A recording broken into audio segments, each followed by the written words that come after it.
Salut, c'est Trado, je suis content de vous retrouver pour une nouvelle balade avec l'ami Dash.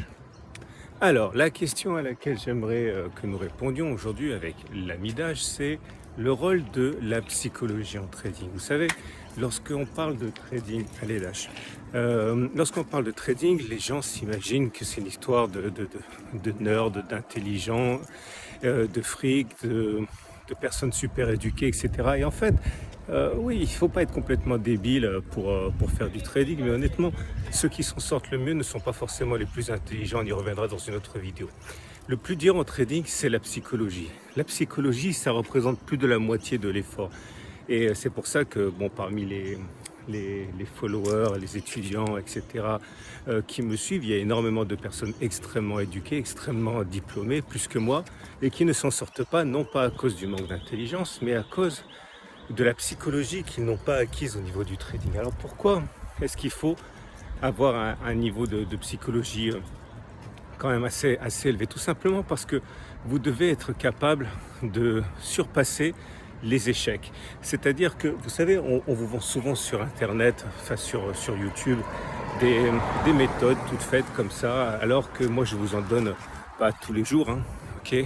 Et vous allez vite vous rendre compte en trading que quasiment toutes les méthodes fonctionnent. Le problème, c'est que les traders débutants, ou du moins les traders qui n'ont pas la psychologie nécessaire, vont pas se tenir à la méthode. Vous prenez un simple système de croisement de moyennes mobiles. Bon, si vous choisissez bien les bonnes moyennes mobiles, eh bien, ça fonctionne. Le problème, c'est que vous allez avoir très souvent 30, 40, 50%, 60% d'échecs.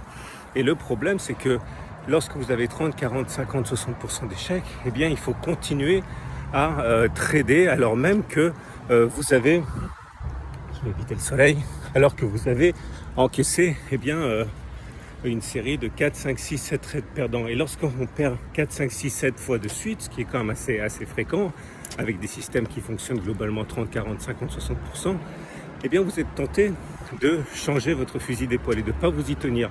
Et c'est pour ça qu'il faut avoir la solidité mentale pour se tenir à un système dont vous savez qu'il a été eh bien testé, backtesté et qu'il fonctionne. Ce qui m'amène donc au point essentiel. Comment fait-on pour développer la psychologie?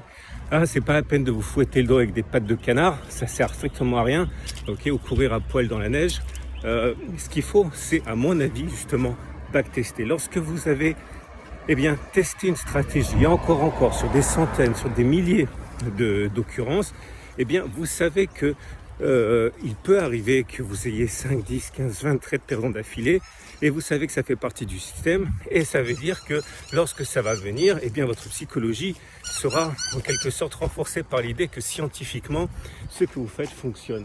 Ce qui m'amène donc à la conclusion, c'est que si vous ne testez pas vos stratégies, que si vous n'y allez qu'à l'instinct, à la moindre mauvaise série, vous risquez de douter, vous risquez de changer les étapes du plan de trade et ça va vous emmener d'écueil en écueil et vous allez au bout du bout